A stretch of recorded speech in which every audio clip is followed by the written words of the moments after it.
Sabe aquela capacidade quase mágica que a medicina moderna tem de olhar dentro do nosso corpo, com uma clareza absurda e o melhor, sem precisar de nenhum corte? Pois é, hoje vamos fundo para entender uma das tecnologias mais incríveis por trás disso, o tomógrafo computadorizado, e como ele consegue construir aquele mapa 3D super detalhado do nosso interior.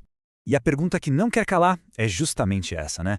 Como é que uma máquina consegue criar um mapa tridimensional, fatia por fatia, dos nossos órgãos, ossos, tecidos, de tudo? A resposta é uma combinação fascinante de física, engenharia de ponta e, claro, um poder de computação gigantesco. Para a gente entender o tamanho da revolução que foi a tomografia, vamos pensar primeiro num raio-x comum. Ele é, no fundo, uma sombra 2D. O problema é que tudo fica um por cima do outro, sobreposto, o que dificulta ver os detalhes. Já a tomografia, a famosa TC, muda completamente o jogo. Ela cria imagens de fatias do corpo, eliminando essa sobreposição e revelando as estruturas com uma nitidez incrível. Tá, mas e aí, como essa máquina faz isso na prática? Bom, o segredo todo está dentro daquela estrutura grandona em formato de anel que a gente sempre vê. O nome técnico daquilo é gantry, e pode acreditar, ali dentro tem um centro de engenharia de altíssima precisão. Bora dar uma olhada no que tem lá. Porque, olha, o gantry não é só uma capa de plástico, não. Ele é literalmente o coração do tomógrafo.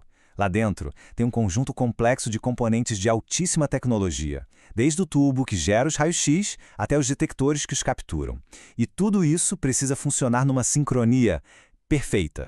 Imagina só, dentro desse anel, de um lado fica o tubo de raio-x e do outro os detectores. Aí, um sistema de rotação começa a girar tudo isso numa velocidade absurda em volta da pessoa. Ao mesmo tempo, o colimador garante que o feixe de raio-x tenha a espessura exata da fatia que se quer ver. É como se fosse uma dança mecânica de uma precisão impressionante. E quando eu digo alta velocidade, não é exagero.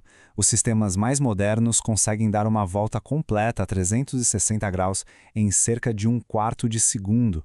Isso mesmo, são 4 voltas completas a cada segundo. É uma verdadeira proeza da engenharia manter tudo estável e preciso com uma força G tão alta. Ok, já entendemos as peças da máquina. Agora vamos para a parte da física. Como é que a imagem se forma de fato? Bom, tudo começa com a criação dos raios-x e a jornada que eles fazem através do nosso corpo.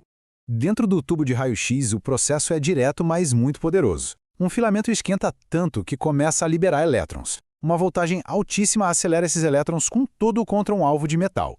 E é dessa pancada, dessa colisão superviolenta, que nascem os fótons de raio-x que vão ser usados para criar a imagem. E aqui está o pulo do gato, o princípio físico por trás de tudo. Conforme os raios-x atravessam o corpo, eles são atenuados, ou seja, eles perdem força. Tecidos mais densos, como os ossos, barram muitos raios-x. Já tecidos mais moles, como músculos, atenuam menos. A imagem inteira é construída medindo exatamente o quanto o feixe foi enfraquecido em cada ponto. E é importante entender que o aparelho não tira só uma foto. A cada instante daquela rotação, os detectores estão fazendo milhares de medições. Ao final de uma única volta, o computador já coletou dados de todos os ângulos possíveis, criando um conjunto de informações absurdamente rico. Tudo bem, a máquina girou, mediu tudo, e agora? Agora a gente entra na parte que parece mágica, a parte do computador. Como o sistema pega essa montanha de dados brutos e transforma numa imagem nítida que um médico pode analisar. Bom, antes de virar a imagem final, esses dados são organizados em algo chamado sinograma. Se a gente olhar para um, não parece nem de longe como uma parte do corpo. É, na verdade, um mapa matemático bem complexo que contém todas as informações necessárias para a reconstrução. Para transformar esse mapa de dados na imagem, o computador usa algoritmos super sofisticados. Os métodos mais antigos são bem rápidos, mas podiam gerar um pouco de ruído na imagem. Já os mais modernos, embora um pouco mais lentos, entregam uma imagem mais nítida e, o mais importante, permitem o uso de uma dose menor de radiação. E aqui vem o detalhe fundamental. A imagem final não é só uma foto em preto e branco. Cada pontinho da imagem, cada pixel, na verdade tem um número numa escala chamada Hounsfield, que mede a densidade. Por padrão, a água é 0. O osso, super denso, é mais 1000 e o ar é menos 1000. O computador, então, traduz todos esses números nos tons de cinza que a gente vê na imagem final. Ok, a imagem está pronta, reconstruída. Agora vamos ver como essa tecnologia é usada no dia a dia, na prática, para salvar vidas. A forma como os dados são coletados e o que dá para fazer com eles é realmente de cair o queixo.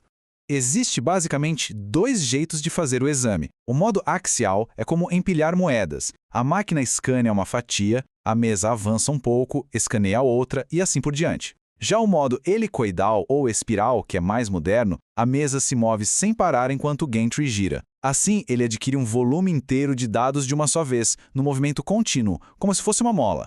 E a utilidade disso tudo na medicina é gigantesca, desde avaliar rapidamente os danos internos num acidente, passando por diagnosticar um AVC, localizar e medir tumores com precisão, até planejar uma cirurgia complexa, a tomografia se tornou uma ferramenta simplesmente indispensável. E essa ideia resume tudo de forma brilhante. Um tomógrafo não é uma invenção isolada. Ele é a união de várias áreas. Tem a precisão da física, o controle da eletrônica e uma matemática super sofisticada. É tudo isso trabalhando em perfeita harmonia para transformar uma física que a gente nem enxerga em informação que pode salvar vidas. E isso nos leva a uma última reflexão. A tecnologia que a gente acabou de ver já é algo extraordinário, mas ela não para de evoluir. Se hoje a gente consegue fatiar o corpo digitalmente com essa precisão toda, o que será que a próxima geração de aparelhos vai nos permitir ver? Talvez não apenas a estrutura, mas a função dos órgãos em tempo real.